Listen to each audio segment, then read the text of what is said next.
Hi.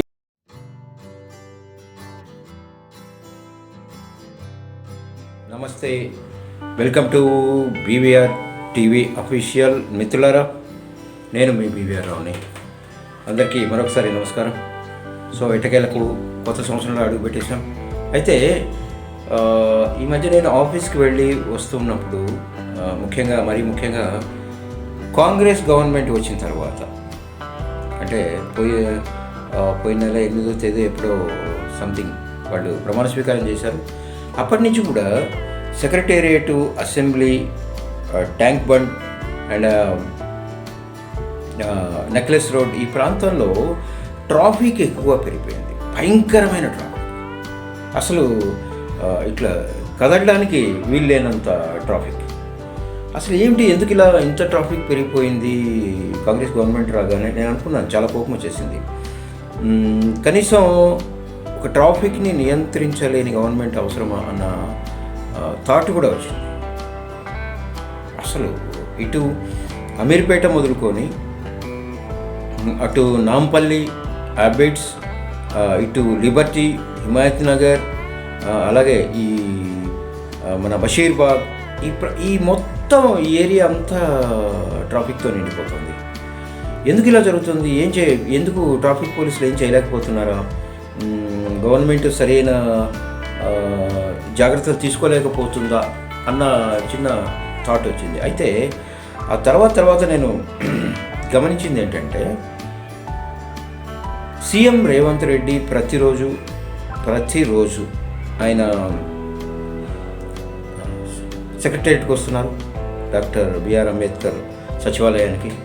So మనం ఇంతకుముందు కూడా ఒకసారి చెప్పుకున్నాం, ఆయన సామాన్య ప్రజలతో పాటు ఎలాంటి ట్రాఫిక్ రూల్స్ పాటించకుండా చక్కగా అందరితో కలిసి ఆయన కాన్వాయ్ కూడా వెళ్తుంది. సో ఆయన రెగ్యులర్గా సెక్రటేరియట్లో ఉండడం వల్ల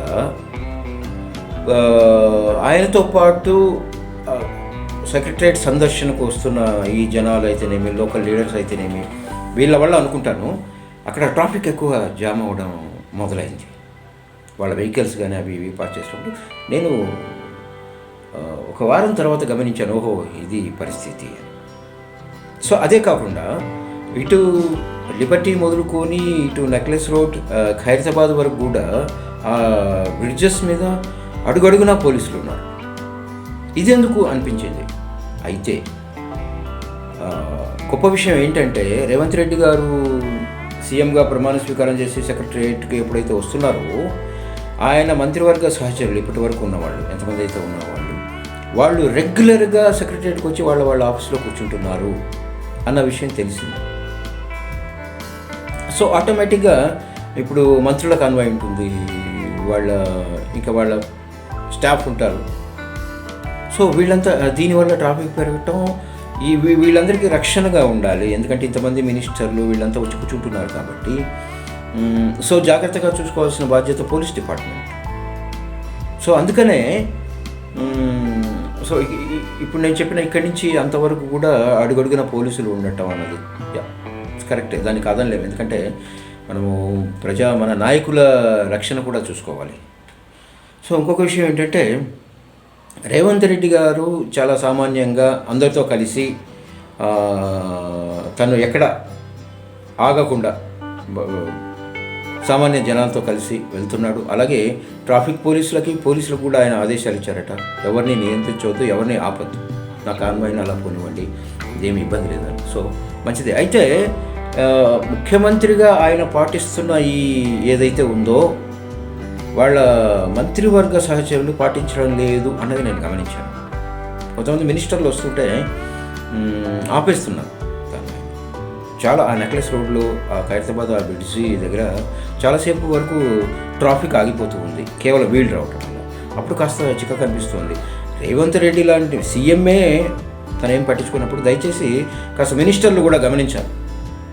మినిస్టర్స్ కూడా ఆయనను ఫాలో అవుతే బాగుంటుంది అనుకుంటున్నాను నేను. ఎస్ కదా, ఒక నాయకుడిగా ఆయన పాటిస్తున్నాడు సీఎంగా. సో అలాంటిది మీరు పాటించాల్సిన అవసరం ఎంతైనా ఉంది.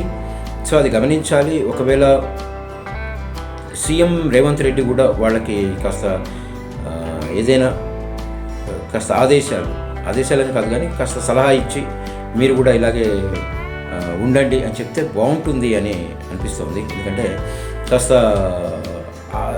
ఈవినింగ్ టైంలో, మార్నింగ్ టైంలో ఆఫీసులకు వెళ్ళేవాళ్ళు, విధుల నుంచి తిరిగి వచ్చేవాళ్ళు కాస్త బాగా సఫర్ అవ్వాల్సి వస్తుంది ఈ ట్రాఫిక్ వల్ల. అదే మనం చూసాం, బీఆర్ఎస్ అధినేత కేసీఆర్ సీఎంగా ఉన్నప్పుడు ఆయన ప్రగతి భవన్ నుంచి బయలుదేరితే ఆయన ఫామ్ హౌస్కి వెళ్ళేంత వరకు కూడా గందరగోళంగా ఉండేది. అంటే ట్రాఫిక్ ఎక్కడికక్కడ చాలా దారుణంగా ఉండేది. మధ్యలో ఎంత అత్యవసరం పరిస్థితిలో ఉంటారు, రోగులు ఉంటారు, అంబులెన్సులు, గర్భిణీలు. సో వీళ్ళందరికీ చాలా ఇబ్బంది ఉండేది. అవన్నీ ఏమి ఆయన పట్టించుకునేవాళ్ళు కాదు.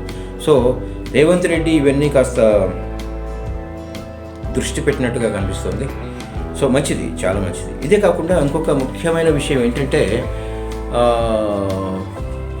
మంత్రులు ప్రతిరోజు వచ్చి సెక్రటరియట్లో కూర్చోవటం, వాళ్ళని కలవడానికి లోకల్ లీడర్స్ ఎవరైతే ఉన్నారో వాళ్ళు రావటం, ఆ లోకల్ లీడర్స్తో పాటుగా సమస్యలు ఉన్న ప్రజలు రావటం, దాని పరిష్కార దిశగా వీళ్ళు ఆర్డర్స్ ఇష్యూ చేయడం అధికారులకి. సో ఇది చాలా మంచి పరిణామం అని అనిపిస్తుంది నాకు. ఎందుకంటే నిజంగా ఇప్పుడు పాపం ఎలా కలుస్తారు వాళ్ళు? ఎందుకంటే బీఆర్ఎస్ ప్రభుత్వంలో ఒక మంత్రిని కానీ ఒక సీఎంని కానీ కలిసే ఛాన్స్ ఉండేది కాదు, కానీ ఇప్పుడు వస్తుంది. అయితే ఈ మధ్య కొంతమంది జర్నలిస్టులు ఒక విమర్శ చేస్తున్నారు, ప్రగతి భవన్లో ఏం మార్పు లేదు, అప్పుడు గోడ అయితే పగలగొట్టారు కానీ అక్కడ పోలీసులు అలాగే ఉన్నారని ఒక జర్నలిస్ట్, నేను చూశాను అతని వీడియో. నేను అతనికి చెప్తున్నాను, బ్రదర్ అది తప్పు. ఎందుకంటే నీకు ఆయన కట్టుకున్న గోడను బదులు కొట్టడమే ఒక విజయం. అలా కాకుండా ప్రజాదర్బార్ నిర్వహించడానికి ఉంటుందండి. అన్ని వేల మంది, లక్షల మంది వస్తున్నప్పుడు పోలీసులు చూసుకోకపోతే ఎలాగా అని వదిలేయాలా? ఇంకా డైరెక్ట్గా జనాలు వెళ్ళి ప్రగతి భవన్ లోపల కూర్చుంటారా? అది కాదు కదా. కాస్త నియంత్రణ ఉంటుంది. ఒక పద్ధతి ప్రకారం వాళ్ళని పంపించడానికి పోలీసులు అక్కడ ఉన్నారు.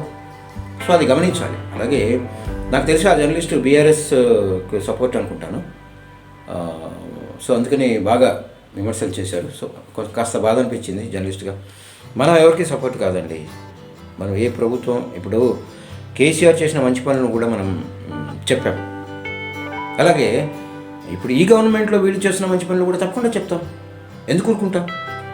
సో అది తప్పు. ఉన్నది ఉన్నట్టుగా చెప్పడం అన్నది ఒక జర్నలిస్టులుగా మన బాధ్యత.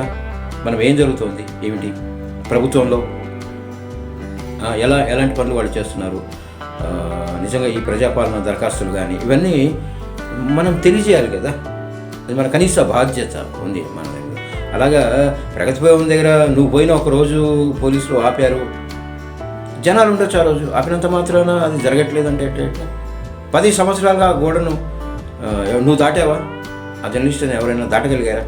ఎమ్మెల్యేలు, మినిస్టర్లు కూడా ఆ గోడ దాటుకోలేకపోయారు. ఈరోజు వెళ్తున్నారు కదా, అది మనం ఆలోచించాలి. సో దీన్ని ఇలాగా సెక్రటరియట్కు రెగ్యులర్గా మంత్రులు రావటం, నెలకు ఒకసారి 2 సార్లు వాళ్ళ నియోజకవర్గానికి వెళ్ళటం, అలాగే రాష్ట్ర పర్యటన చేయటం అందరూ చాలా మంచిది. ఎందుకంటే ఎమ్మెల్యేలు స్థానికంగా ఉంటారు. వాళ్ళ దగ్గర పోయి ప్రజలు సమస్యలు ఏదైనా చెప్పుకున్నప్పుడు వాళ్ళని తీసుకొని ఆ సమస్యను పట్టుకొని సెక్రటరియట్కి వచ్చినప్పుడు కన్సర్న్ మినిస్టర్ కానీ సీఎం కానీ లేకపోతే కదా ఎమ్మెల్యేనా ఏం చేస్తాడు? కాదు కదా. అది చాలా గ్రేట్. దాన్ని మనం అప్రిషియేట్ చేయాలి. అంతేగాని సరే అలాంటి జర్నలిస్టుల గురించి మాట్లాడుకోవాల్సిన అవసరం లేదు. ఏది ఏమైనా మరొకసారి కొత్త ఒరవడికి శ్రీకారం చుట్టిన రేవంత్కి అభినందన తెలుపుతూ, సో దీన్ని ఇలాగ ఉంచుకోండి సార్. మధ్యలో మార్పు వచ్చి మీ మనసు మారిపోయి అవినీతికి తావిచ్చి సో అలా చేయకండి. ఎందుకంటే నాయకులు అన్న వాళ్ళ మీదే అభిమానం, ప్రేమ, నమ్మకం పోతుంది కోసం. సో అది గమనించండి మీరు. సో మంచిగా సుపరిపాలన అందించండి. సో మీకు మళ్ళీ ఆల్ ది బెస్ట్. మీకు నూతన సంవత్సర శుభాకాంక్షలు కూడా తెలుపుతున్నాను రేవంత్ రెడ్డి గారు. సో ఫ్రెండ్స్, ఇది ఇవాళ వీడియో. ఈ వీడియో మీకు నచ్చినట్లయితే దయచేసి లైక్ చేయండి, షేర్ చేయండి. అలాగే అమూల్యమైన మీ అభిప్రాయాలని కామెంట్ రూపంలో తెలియజేయడం మాత్రం మర్చిపోకండి మిత్రులారా. అలాగే బీవీఆర్ టీవీ అఫీషియల్ అనే నా ఛానల్ని సబ్స్క్రైబ్ చేసి ఆ పక్కనే ఉన్న బెల్ సింబల్ నొక్కండి. మంచి మంచి వీడియోలతో మళ్ళీ మీ ముందుకు ఎప్పటికీ వస్తూ ఉంటాను. Thank you so much. This is BVR Rao signing out.